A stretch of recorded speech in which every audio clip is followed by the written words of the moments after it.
അപ്പം നമ്മൾ ഇന്ന് പറയാൻ പോകുന്നത് കാലഡോസ്കോപ്പിലെ ലാസ്റ്റ് ചാപ്റ്ററാണ്. ക്രെഡിറ്റിംഗ് പോയട്രി എന്നാണ് പേര്. ഷീമസ് ഹിനിയുടെയാണ്. അപ്പോൾ അതിലാദ്യം ഇൻട്രൊഡക്ഷനിൽ നോക്കുമ്പോൾ ഷീമസ് ഹിനി ബോൺ 1939 ഡൈഡ് 2013 ആണ്. മേജർ ആയിട്ടുള്ള, അതായത് ഫേമസ് ആയിട്ടുള്ള മോഡേണിസ്റ്റ് പോയിറ്റാണ്. ഓർക്കണം, modernist poet of 20th century.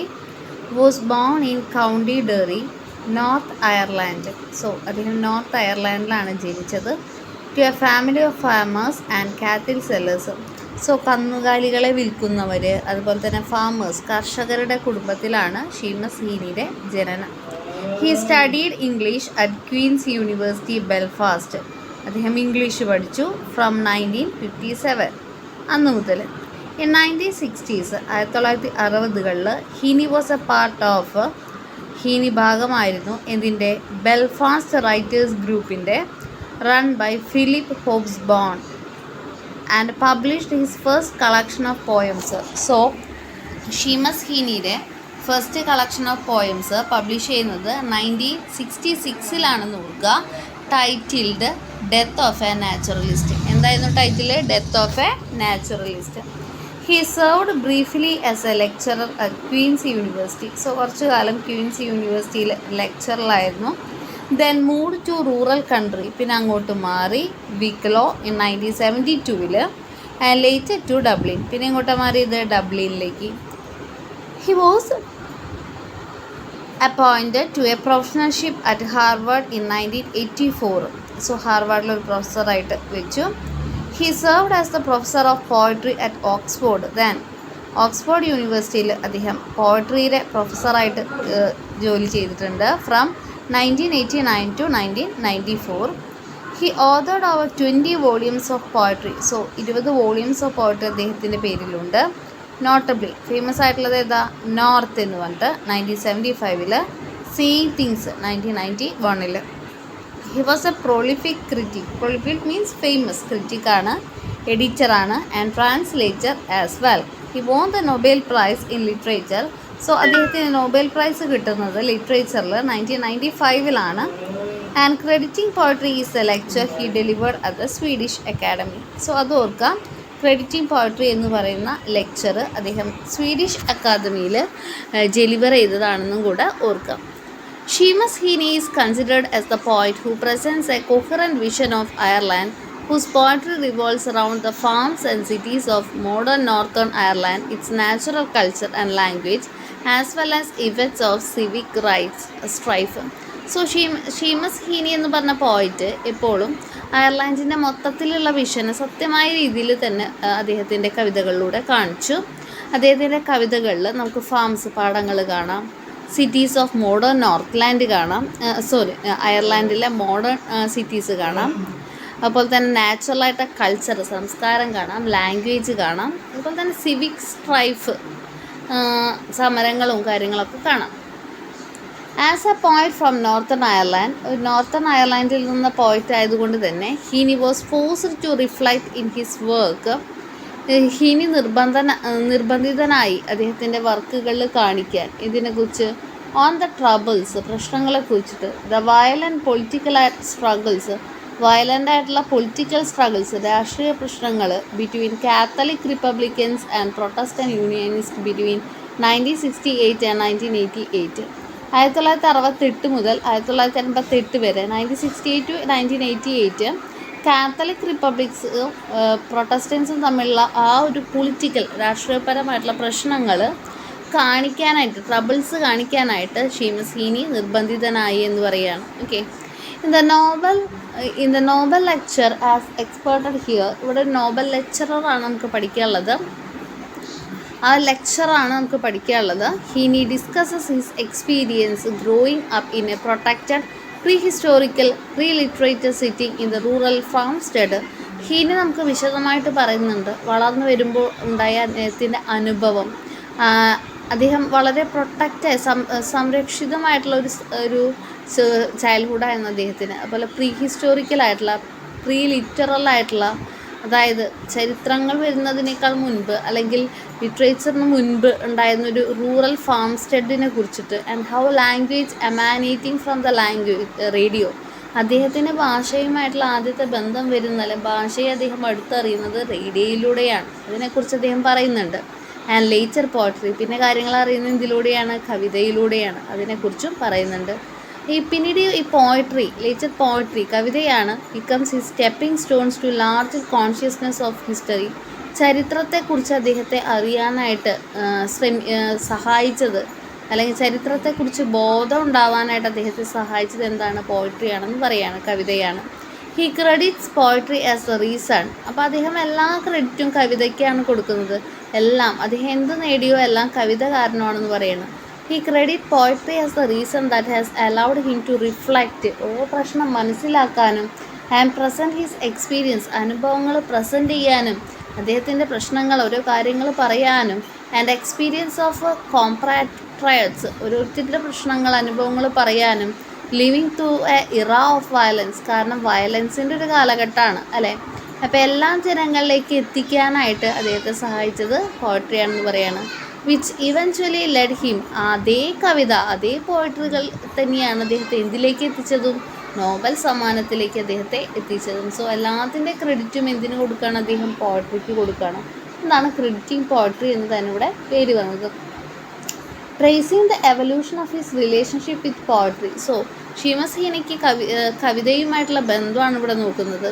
ഹീനി says that, Heaney തന്നെ പറയുന്നുണ്ട്, initially he appreciated that was the direct and presented things as they are while avoiding poetry that was exaggerated and complex. ആദ്യത്തിൽ അദ്ദേഹം പോയട്രിക്ക് വലിയ പ്രാധാന്യമൊന്നും കൊടുത്തില്ല. ആളുടെ ചിന്തയിൽ അത് വളരെ എക്സാഗറേറ്റ് ചെയ്ത് വലിച്ചു നീട്ടി പറയുന്ന ഒന്നാണ്, കോംപ്ലക്സ് ആണ്. അതുകൊണ്ട് തന്നെ അദ്ദേഹം പോയട്രിനെ ആദ്യ നാളുകളിലൊക്കെ അവോയ്ഡ് ചെയ്തു. He says that he has gradually gravitated to the lyric poetry. പക്ഷെ പിന്നീട് ലിറിക് പോയട്രിയോട് താല്പര്യം തോന്നി for his documentary and formal advocacy. കാരണം ലിറിക് പോയട്രി എന്ന് പറഞ്ഞാൽ എന്താ, വ്യക്തിപരമായിട്ടുള്ള കാര്യങ്ങൾ പറയലാണല്ലേ. അപ്പോൾ അതൊരു ഡോക്യുമെൻറ്റേഷൻ പോലെ അല്ലെങ്കിൽ ഒരു ഫോർമലായിട്ട് അദ്ദേഹം തോന്നി. He says that he strains for the poetry that he reads and writes is a fully realized voice of, ചുരുക്കി പറഞ്ഞത് ഒരു സത്യമാണ് പോയട്രിയിലൂടെ പറയുന്നത് അല്ലേ. That can persuade us to see the rightness of the world. അപ്പോൾ ശരി തെറ്റ് എന്താണെന്നൊക്കെ നമുക്ക് ഇതിലൂടെ മനസ്സിലാവും. Despite all the evidence towards its wrongness. അപ്പോൾ ശരി തെറ്റൊക്കെ മനസ്സിലാക്കാൻ ഈ പോയട്രി സഹായിക്കുമെന്ന് പറയാം. നമുക്ക് ടെക്സ്റ്റിലേക്ക് പോവാം. When I first encountered the name of the city of Stockholm, I little thought that I would ever see it, never mind end up being welcomed to it as the guest of Swedish Academy. So ഇവിടെ എന്ന് പറയുന്നത് ഷീമസീനിയാണ്. അദ്ദേഹം പറയാണ്, അദ്ദേഹം ആദ്യമായിട്ട് ഈ Stockholm എന്ന് പറഞ്ഞ സിറ്റിയിലെത്തിയപ്പോൾ അദ്ദേഹം ഒരിക്കലും ചിന്തിക്കാത്തൊരു കാര്യം നടന്ന പോലെയാണ് അദ്ദേഹത്തിന് തോന്നിയത്. അദ്ദേഹം ഒരിക്കലും ചിന്തിച്ചിട്ടില്ല ഈ ഒരു സിറ്റി, സ്റ്റോക്ക്ഹോം എന്ന് പറഞ്ഞ സിറ്റി വിസിറ്റ് ചെയ്യുമെന്നും അദ്ദേഹത്തെ സ്വീഡിഷ് അക്കാദമി ഒരു ഗസ്റ്റായിട്ട് ക്ഷണിക്കുമെന്നും അതുപോലെ തന്നെ നോബൽ ഫൗണ്ടേഷൻ നോബൽ പ്രൈസ് കിട്ടുമെന്നൊന്നും അദ്ദേഹം ഒരിക്കലും വിചാരിച്ചിട്ടില്ല എന്ന് പറയണം. At the time I am thinking of such an outcome was not just beyond expectation. പ്രതീക്ഷയ്ക്ക് അപ്പുറമാണത്. ഇറ്റ് വാസ് സിംപ്ലി ബിയോണ്ട് കോൺസെപ്ഷന് അപ്പുറം. In 1940s, 1940-കളിൽ when I was the eldest child of an ever-growing family, അദ്ദേഹത്തിൻ്റെ കുട്ടിക്കാലം പറയാണ്, childhood പറയാണ്. അദ്ദേഹമായിരുന്നു eldest child, മൂത്ത കുട്ടി. എവർ ഗ്രോയിങ് ഫാമിലി എന്ന് പറഞ്ഞാൽ എന്താ, വളർന്നുകൊണ്ടിരിക്കുന്നത്. കാരണം ഫാമിലി മെമ്പേഴ്സ് കൂടിക്കൊണ്ടിരിക്കുകയാണ്. ഫാമിലി റൂറൽ കോഡറി, സോ ഒരു റൂറൽ വില്ലേജിലായിരുന്നു കോഡറിയിൽ. He crowded together in the 3 rooms of traditional thatched farmstead. So അദ്ദേഹത്തിൻ്റെ വീടിൻ്റെ അവസ്ഥയാണ് പറയണത്. പരമ്പരാഗതമായ ട്രഡീഷണൽ ആയിട്ടുള്ളൊരു വീടാണ്. താച്ച്ഡ്, ഓലമേഞ്ഞതാണ്. ഫാംസ്റ്റെഡ് ഒരു എന്താ പറയുക, കന്നുകാലികളൊക്കെ ഉള്ള ഒരു സ്ഥലം പോലെ. അങ്ങനത്തെ 3 മുറി മാത്രമേ ഉള്ളൂ കേട്ടോ, 3 റൂംസ്.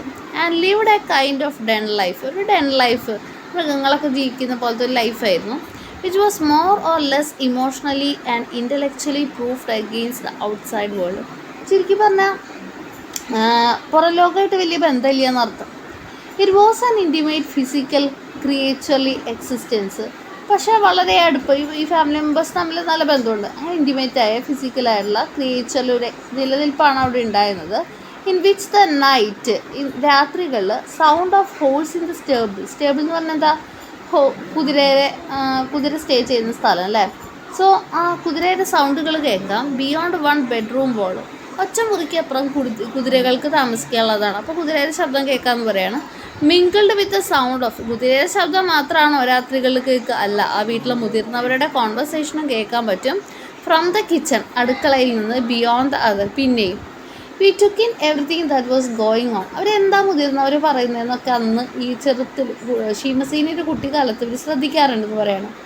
ഓഫ് കോഴ്സ്, എന്തിനെക്കുറിച്ചൊക്കെ അവർ പറയും. പിന്നെ എന്തൊക്കെയാണ് ശ്രദ്ധിക്കാറ്? റെയിൻ ഇൻ ദ ട്രീസ്, അതായത് മരങ്ങളിലൊക്കെ ഉള്ള വെള്ളത്തിനെ അവർ ശ്രദ്ധിക്കാറുണ്ട്. മൈസ് ഓൺ ദ സീലിംഗ്, എലിക്കുട്ടികൾ പോകുന്നത് സീലിങ്ങിൽ. ആ steam train rumbling along the railway ലൈനിലൂടെ ഒരു ട്രെയിൻ പോകുന്നത്. One field back from the house, ഒരു വീടിൻ്റെ പിറകുവശമായിരുന്നു ആ ട്രെയിനും റെയിൽവേ സ്റ്റേഷനൊക്കെ.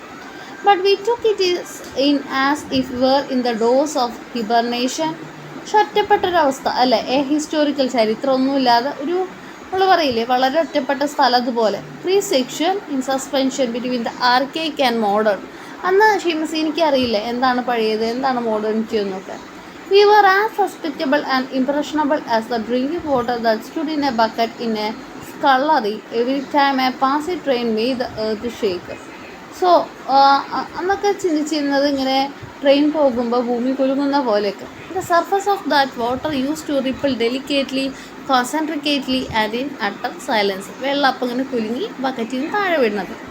ബട്ട് അതൊക്കെ കുട്ടിക്കാലത്ത് ഓർമ്മകളാണ് കേട്ടോ. It was not only the earth that shook for us, അത് മാത്രമല്ല മറിച്ചോ the air around and above us, ചുറ്റുമുള്ള വായു, മുകളിലുള്ള വായു, was alive and signally too, അതും അലൈവായിട്ടുള്ള പോലെ.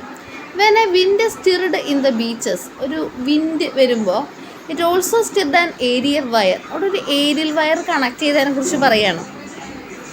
വെൻ എ വിർ stirred in the beeches it also stirred an aerial wire attached to the topmost branch of the chestnut tree. അപ്പോൾ ഒരു ഏരിയൽ വയർ, ഒരു പക്ഷേ റേഡിയോ കേൾക്കാനായിട്ട് കണക്ട് ചെയ്ത ഏരിയൽ വയർ ആയിരിക്കാം. അപ്പോൾ അതൊരു ചെസ്റ്റ്നട്ട് ട്രീയുടെ ഏറ്റവും മുകളിലത്തെ ബ്രാഞ്ചിൽ വെച്ചിട്ടുണ്ടെന്ന് പറയണം. Down it swept in through a hole bored in the corner of the kitchen, എന്നിട്ട് കിച്ചണിൻ്റെ ഒരു വിൻഡോയുമായിട്ട് അത് കണക്ട് ചെയ്തിട്ടുണ്ട്. Right on in to the innards of our wireless set where a little pandemonium of burble squeaks would suddenly give way to the voice of, അപ്പോൾ അങ്ങനെ ശബ്ദങ്ങളെ കുറിച്ചിട്ടാണ് പറയണത്. ഇനി റേഡിയോയിൽ നമുക്ക് എന്താ കേൾക്കുക? BBC news reader speaking out of the unexpected like a deus ex machina. So ഈ ഒരു BBC ന്യൂസ് കേൾക്കുമ്പോൾ റേഡിയോയിൽ വേറൊരുപാട് ശബ്ദങ്ങൾ, പല പല ശബ്ദങ്ങൾ, മൃഗങ്ങളുടെ ശബ്ദം പോലെയൊക്കെ കേൾക്കാം. അതിനുശേഷമാണ് BBC ഈ ന്യൂസ് കേൾക്കാൻ പറ്റുകയെന്ന് പറയണം.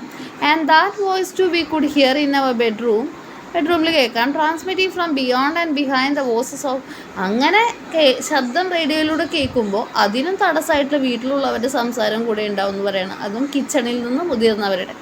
Just as we could find of and hear behind and beyond every voice, ഭയങ്കര കഷ്ടപ്പെട്ടാലേ കേൾക്കാൻ പറ്റുള്ളൂ. The frantic pierce in signal of the Morse code, റേഡിയോയുടെ ശബ്ദമാണ് അവിടെ പറയുന്നത്. We could pick up the neighbour of neighbours being spoken in the local accent of our parents, അയൽപ്പക്കക്കാരുടെ പേരുകൾ പറയുന്നവിടെ പറയാണ്. സോ ലോക്കൽ ആസെൻറ്റിൽ, സ്റ്റാൻഡേർഡ് ഇംഗ്ലീഷ് ഒന്നും അറിയില്ല, ലോക്കൽ ആസെൻറ്റിൽ മാത്രമേ അറിയുള്ളൂ. കാരണം പാരൻസ് എങ്ങനെയാണോ സംസാരിക്കുന്നത് അതേ ഭാഷ തന്നെ. And in the resonant English tones of the news reader the names of bombers. പക്ഷേ ഈ ന്യൂസ് വാർത്ത വായിക്കുന്ന ആളുകൾ ചിലപ്പോൾ എന്താണ് റെസണൻ്റ് ആയിട്ടുള്ള ഇംഗ്ലീഷിൽ പറയും. എന്തൊക്കെ പറയും? News reader name of bombers, ആര് ബോംബ് എറിഞ്ഞ്, ബോംബേഴ്സിൻ്റെ. ആൻഡ് ദ സിറ്റീസ് ബോംബ്ഡ്, ഏതൊക്കെ സിറ്റികൾ ബോംബ് ചെയ്തു. Of war fronts and army ഡിവിഷനെ കുറിച്ച്. നമ്പർ ഓഫ് പ്ലെയിൻസ് ലോസ്റ്റ്, എത്ര പ്ലെയിൻ നഷ്ടപ്പെട്ടു, എത്ര പ്രിസണേഴ്സിനെ എടുത്തു. ഓഫ് കാഷ്വാലിറ്റി, ആർക്കൊക്കെയാണ് അത്യാഹിതങ്ങൾ സംഭവിച്ചത്. And advances made always of course. അപ്പോൾ ഈ പറഞ്ഞ കാര്യങ്ങളൊക്കെ കറക്റ്റ് ഇംഗ്ലീഷ് പ്രൊനൗൺസിയേഷൻ പഠിക്കാനായിട്ട് ഇതിൽ നിന്ന് റേഡിയോ സഹായിച്ചു എന്ന് പറയാണ്. We could pick up too those other solemn only bracing words, the enemy, allies, അങ്ങനെ നല്ല ഇംഗ്ലീഷിൽ ആ വേർഡ്സുകളൊക്കെ പഠിച്ചെടുത്തു. ബട്ട് ഈവൻ സോ, എന്നിരുന്നാലും none of the news of these world spasm entered me as terror, ഒരു ഭയമായിട്ട് തോന്നിയില്ല എന്ന് പറയാണ്. If there was something ominous, കാരണം ചെറിയ കുട്ടി ആയതുകൊണ്ടായിരിക്കും യുദ്ധത്തിനെ കുറിച്ചുള്ളതൊന്നും അന്ന് ഭയമായിട്ട് തോന്നിയില്ല. ആർക്ക്? ഷീമസേനിക്ക്. If there was something ominous in the news castes tones, പക്ഷേ ന്യൂസ് വായിക്കുന്ന ആളുടെ ടോണിൽ നിന്നും പ്രശ്നമുള്ളത് ഏതാണ് പ്രശ്നമില്ലാത്തത് ഏതാണെന്ന് മനസ്സിലാക്കാനുള്ളൊരു കഴിവ് അന്ന് ഷീമസേനിക്ക് ഉണ്ടായിരുന്നു. There was something torpid about our understanding of what was at stake എന്ന പ്രശ്നം, and if there was something culpable about such political ignorance in that time place there was എന്ന് പറയണം. Something positive about the security, അതിനെക്കുറിച്ചൊക്കെ ഈ ഒരു ടോണിൽ നിന്നും മനസ്സിലാക്കുമായിരുന്നു. The war time in other words, ചുരുക്കി പറഞ്ഞ യുദ്ധകാലഘട്ടം എന്ന് പറയുന്നത് was pre reflective time for me. അപ്പോൾ കറക്റ്റ് മനസ്സിലാക്കാനായിട്ട് അദ്ദേഹത്തിന് പറ്റുന്നില്ല. കാരണം 1939 സെക്കൻഡ് വേൾഡ് വാർ സ്റ്റാർട്ട് ചെയ്യുന്ന സമയത്ത് അദ്ദേഹം ജനിക്കുന്നൊരു കാലമാണ്. അപ്പോൾ പ്രീ ലിറ്ററേറ്റ് ടു മീ എന്ന് പറഞ്ഞാൽ അദ്ദേഹം ഭാഷയെക്കുറിച്ച് അദ്ദേഹത്തിന് അറിയില്ല, അത്ര കൊച്ചുകുട്ടിയാണ്. അപ്പോൾ അതുകൊണ്ട് തന്നെ വാർ ടൈം അദ്ദേഹത്തിന് ഫുള്ളായിട്ട് മനസ്സിലാക്കാൻ പറ്റിയില്ല എന്ന് പറയണം. Pre historical in its way, അതിൻ്റെ ചരിത്രങ്ങളൊന്നും അറിയില്ല, കാരണം അദ്ദേഹം കൊച്ചുകുട്ടിയാണ്.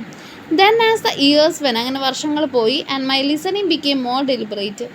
ഷീമസ് എനിക്ക് കുറച്ചും കൂടെ കാര്യങ്ങൾ മനസ്സിലാക്കാനൊക്കെ ഉള്ള പ്രായമായി. I would climb up on the arm of our big sofa. അപ്പോൾ അപ്പൊക്കെ ഷീമസീനിയസ് എന്ത് ചെയ്യും, ഈ സോഫയുടെ ഒരു കൈ ഉണ്ടല്ലോ അവിടെ കയറിയിരിക്കും. To get my ear closer to the wireless speaker. ആ വയർലെസ് സ്പീക്കർ റേഡിയോയിൽ കറക്റ്റ് കുറച്ചും കൂടെ ക്ലിയർ ആയിട്ട് കേൾക്കാനായിട്ട് ഇങ്ങനെ സോഫയിൽ ഇരിക്കുന്നു. But it was still not the news that interested me. പക്ഷെ എന്നാലും ന്യൂസ് അല്ല അന്ന് ഷീമസ് എനിക്ക് ഇൻട്രസ്റ്റ് തോന്നിയത്, മറിച്ചോ what I was after about the thrill of the story. കഥയോടായിരുന്നു thrill. Such as detective serial, ഇപ്പോൾ ഡിക്റ്റേറ്റീവ് ആയിട്ടുള്ള സീരിയൽ, പിന്നെയോ അതുപോലെ തന്നെ about a British special agent ആയിട്ടുള്ള, ഈ പേര് പഠിക്കണം, ഡിക്ക് ബാർട്ടൻ്റെ, അതിഷ്ടമായിരുന്നു. Or perhaps a radio adaptation of one of the captain W.E. Jones adventure, സാഹസികത കഥകൾ, ഇതൊക്കെയായിരുന്നു ഇഷ്ടം. Tales about a RAF flying ace called Biggles, പേരുകളൊക്കെ പഠിക്കാം കേട്ടോ, ഇതൊക്കെയായിരുന്നു താല്പര്യമായിരുന്നു. Now that other children were older. അപ്പോൾ ഷീമസീനേക്കാളും പ്രായം കൂടുതലുള്ള കുട്ടികൾ. And there was so much going on കിച്ചണിൽ ഒരുപാട് ശബ്ദങ്ങൾ. ഐ ഹാഡ് ടു അപ്പോൾ ഒരുപാട് തടസ്സങ്ങൾ ഇത് കേൾക്കാനായിട്ട് ഷീമസീനിക്ക് ഉണ്ടായിരുന്നു. അപ്പോൾ അദ്ദേഹത്തിന് എന്ത് ചെയ്യണമായിരുന്നു, I had to get close to the actual റേഡിയോയുടെ അടുത്ത് പോയിട്ട് തന്നെ കേൾക്കണം. ഇൻ ഓർഡർ ടു കോൺസെൻട്രേറ്റ്, എന്നാലാണ് ശ്രദ്ധിച്ച് കേൾക്കാൻ പറ്റുള്ളൂ. My hearing and in that intent proximity to the dial I grew familiar with the names of foreign stations. അങ്ങനെ അവിടെ അദ്ദേഹത്തിന് ഫോറിൻ സ്റ്റേഷൻസിൻ്റെ പേരുകളൊക്കെ അദ്ദേഹം പഠിച്ചു. With Leipzig and Oslo and Stuttgart and Warsaw, അങ്ങനെ കുറേ പേരുകൾ അദ്ദേഹം പഠിച്ചു. ഓഫ് കോഴ്സ് വിത്ത് സ്റ്റോക്ക്ഹോം, അതൊക്കെ അദ്ദേഹം പഠിച്ചു. I also got used to hearing short bursts of foreign languages. അദ്ദേഹം കുറച്ചൊക്കെ പഠിക്കുകയാണ്. As the dial hand swept round from the BBC to Radio Ignorant, from the intonations of London to intonations വന്ന ഉച്ചാരണ രീതിയാണ്, to those of Dublin. And even though I did not understand what was being said in those first encounters, ആദ്യം എന്താ പറയുന്നതെന്നൊന്നും മനസ്സിലാവുന്നില്ല. With the gutturals and the sibilance of European speech, I had already begun a journey into the wideness of world beyond. പക്ഷേ ഈ റേഡിയോയിലൂടെ ആദ്യം മനസ്സിലായില്ലെങ്കിലും ഒരു വൈഡ്ലെസ് ആയിട്ടുള്ള, വിപുലമായിട്ടുള്ള ഒരു യാത്ര അദ്ദേഹം ലോകത്തിൻ്റെ ഭാഷയിലേക്ക് എത്തി എന്ന് പറയണം. ദസ് ഇൻ ടേൺ പകരമായിട്ട് become a journey into the wideness of language, a journey for each point of arrival. ഓരോ പോയിൻറ്റും whether it one's poetry or one's life turn out to be a stepping stone. കവിതയായിരിക്കാം, then stepping stone ആയിരുന്നു, ചവിട്ടുപടിയായിരുന്നു, rather than a ഡെസ്റ്റിനേഷന് പകരം. And is that the journey which has brought me. അപ്പോൾ ആ ഒരു കവിതയെ കുറിച്ചറിയുക, ആ ഒരു റേഡിയോയിലൂടെയുള്ള ആ ഒരു ഭാഷ, അല്ലെങ്കിൽ ആ ഒരു ജേർണി അദ്ദേഹത്തിന് ഒരു ഓണേർഡ് സ്പോട്ട്, ഇന്ന് അദ്ദേഹം എത്തി നിൽക്കുന്ന ഒരു ഓണേർഡ് സ്പോട്ടിലേക്ക് അദ്ദേഹത്തെ നയിച്ചതാന്ന് പറയാണ്. And yet the platform here feels more like A space station than A stepping stone. അപ്പോൾ അതുകൊണ്ട് തന്നെ ആ ഒരു പ്ലാറ്റ്ഫോം അദ്ദേഹത്തിന് ഇപ്പോൾ സ്റ്റെപ്പിംഗ് സ്റ്റോൺ ആയിട്ടല്ല തോന്നുന്നത്, മറിച്ച് സ്പേസ് സ്റ്റേഷനാണ്. കാരണം അതാണ് അദ്ദേഹത്തെ ഉയരങ്ങളിലേക്ക് കൊണ്ടുവന്നത്. സോ ദാറ്റ് ഈസ് വൈ, അതുകൊണ്ടായിരിക്കാം for once in my life, എൻ്റെ ജീവിതത്തിൽ I am permitting myself the luxury of walking on air.